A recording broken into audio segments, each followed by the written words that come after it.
Halo teman-teman, saya Ega Raditya. Pada video ini kita akan mereview tentang software Adonis lagi. Dulu saya pernah mereview tentang framework ini. Nah, tapi sekarang ini saya udah lama banget sebenarnya nggak ngoding dan lebih fokus ke bisnis. Jadi disclaimer dulu ya, mungkin di tutorial ini mungkin nggak sesuai harapan atau apa, ya saya disclaimer dulu gitu. Nah, tapi nggak apa-apa, kita coba aja.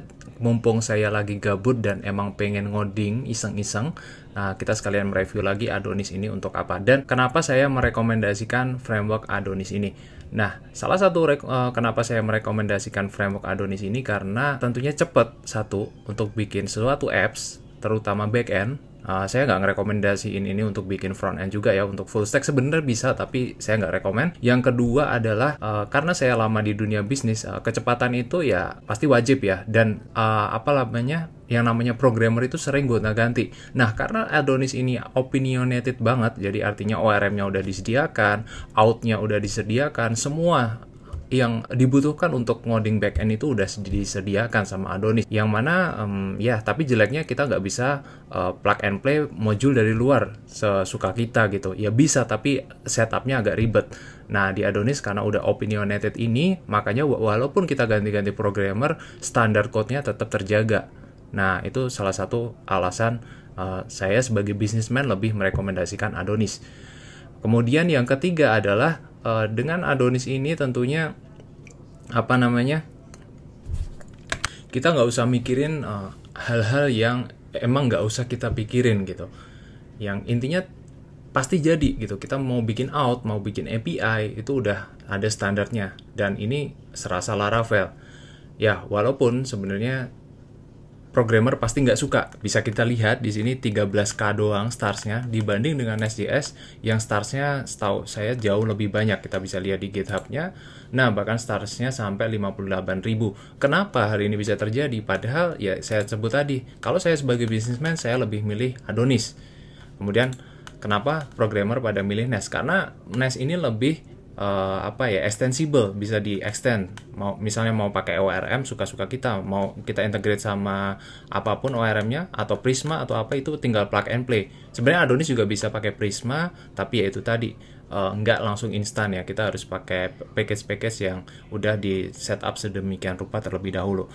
Dan Nest.js ini juga arsitekturnya bisa sewaktu-waktu diubah menjadi microservice dan lain sebagainya. Nah, tapi untuk programmer junior ini saya nggak merekomendasikan ya untuk pakai Nest.js ini, karena kalian harus mengerti dulu structure yang bagus gimana, kemudian paham apa itu dependency injection, paham macam-macam lah ya sebelum mulai menggunakan ini. Jadi saya nggak rekomend, apalagi startup yang baru mulai, saya nggak rekomend banget untuk pakai ini karena getting started-nya bakal sangat lama dan kita memakai nuklir untuk bikin katakanlah untuk bikin sesuatu yang simple gitu, itu nggak bagus juga. Jadi tergantung kebutuhan ya. Nah, toh kedepannya kalaupun kita pakai Adonis, kita misalnya mau nambah fitur atau mau nambah sesuatu yang sifatnya transaksionalnya heavy load gitu, kita tinggal combine dengan Golang atau combine dengan apapun itu juga bisa ya. Jadi jangan khawatir, yang penting database kita standar, semua standar, sistem kita standar, nanti kita bisa adjust untuk pemakaian microservice untuk transaksi-transaksi atau yang sifatnya heavy load. Nah, jadi sebenarnya saya lebih merekomendasikan framework ini untuk memulai sebuah startup supaya lebih cepat jadi. Nah, kita mulai aja langsung ke pembahasan dari Adonis ini. Oke, jadi untuk memulai Adonis ini kita cukup mudah untuk getting started-nya. Jadi yang pasti kalian harus sudah punya Node.js, kemudian installation-nya kita lihat di sini aja.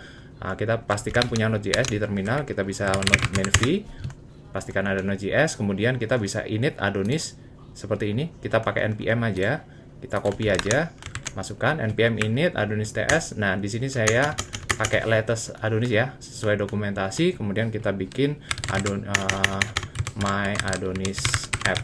Itu nama foldernya ya. Oke. Dan di sini kita bisa memilih project structure yang kita inginkan. Di sini saya akan menggunakan API, bukan web, bukan Slim juga, tapi API. Project name-nya sesuai tadi, saya pakai Slin, saya pakai Prettier juga, ya nggak apa-apa lah. Kemudian Scaffold Project install, ini lagi proses install ya. Nah, sambil menunggu kita bisa lihat kode strukturnya di kode dot, kita pakai Visual Studio Code. Di sini. Nah, ini udah dibuatin ya. Oh, sorry. Saya harus masuk ke direktorinya dulu. cd ke my Adonis app baru code. Oke. Nah, di sini udah ada structure-nya dari Adonis sendiri, yaitu ada app.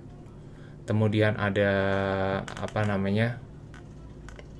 Ace untuk komennya, ada start, ada macam-macam ya. Nah, kita fokus dulu di start dulu, yaitu untuk roots-nya. Nah, di root sendiri ini ada hello world return-nya, dan ini nanti kita udah dapat apa namanya API default-nya, yaitu hello world return object seperti itu. Nah, kita lihat di sini apakah instalasinya udah selesai, dan di sini masih proses. Oke, prosesnya udah selesai. Kemudian di sini kita masuk ke My Adonis app seperti itu. Kemudian kita coba jalanin Adonis yang udah ready ya. Caranya kita bisa pakai Node Ace, ini bawaan dari Adonis. Ada sistem kayak gini, kemudian serve main watch. Oke, dan aplikasi kita akan jalan di localhost 333. Kita bisa copy aja, kemudian kita paste di sini, dan kita udah punya hello world.